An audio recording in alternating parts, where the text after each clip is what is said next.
Bismillahirrahmanirrahim. Assalamualaikum warahmatullahi wabarakatuh. Alhamdulillahirabbil alamin. Assalatu wassalamu ala asyrafil anbiya'i wal mursalin wa ala alihi washabbihi ajmain, amma ba'du. Puji syukur atas rahmat dan karunia Allah Subhanahu wa taala yang melimpahkan nikmatnya kepada kita yang tak terhingga.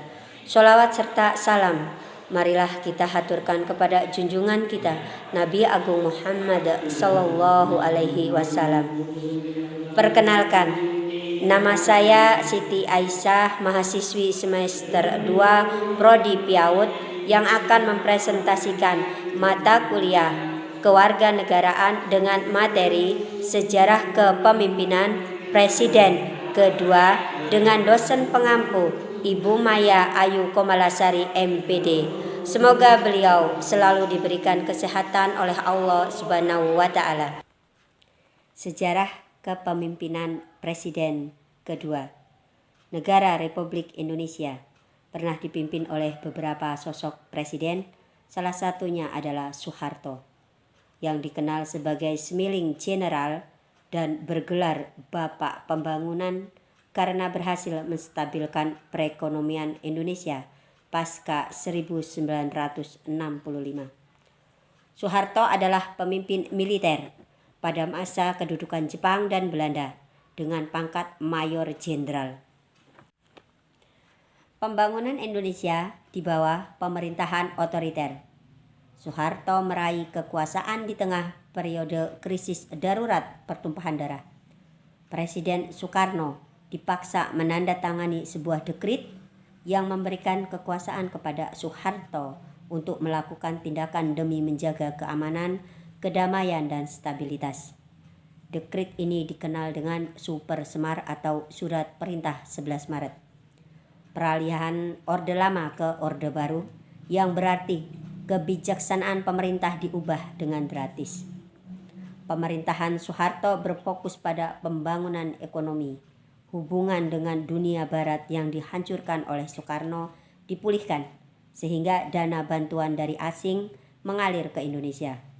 Manajemen fiskal yang penuh hati-hati mulai dilaksanakan oleh teknokrat dan konfrontasi yang berbahaya dan mahal melawan Malaysia dihentikan.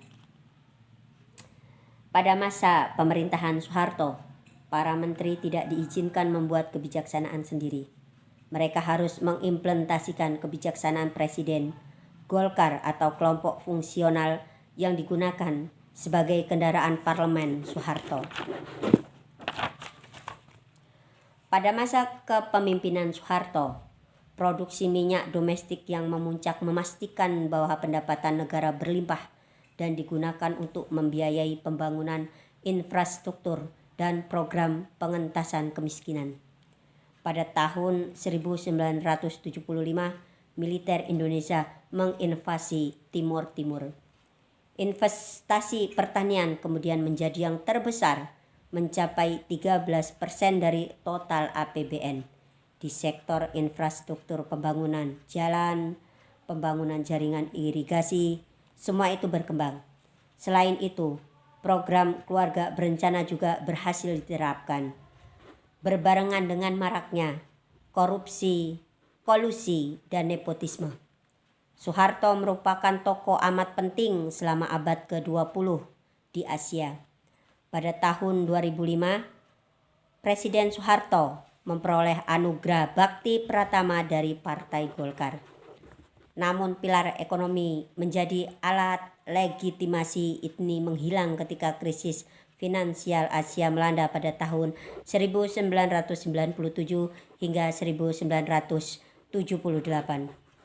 Indonesia menjadi negara yang paling terpuruk akibat krisis ini, yang kemudian menimbulkan efek bola salju.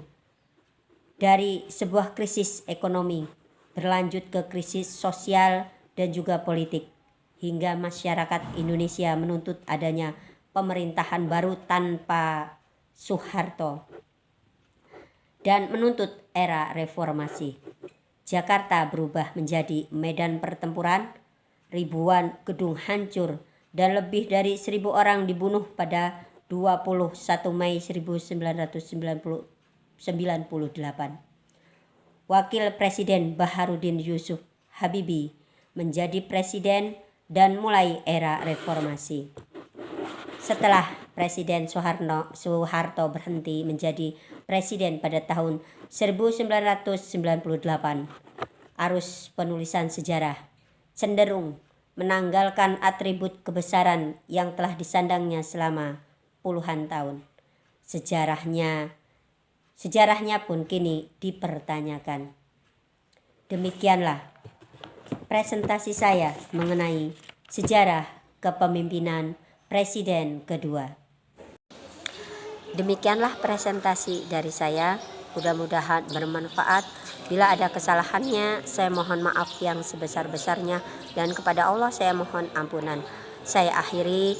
Wallahu muwaffiq ila aqwamit thoriq. Wassalamualaikum warahmatullahi wabarakatuh.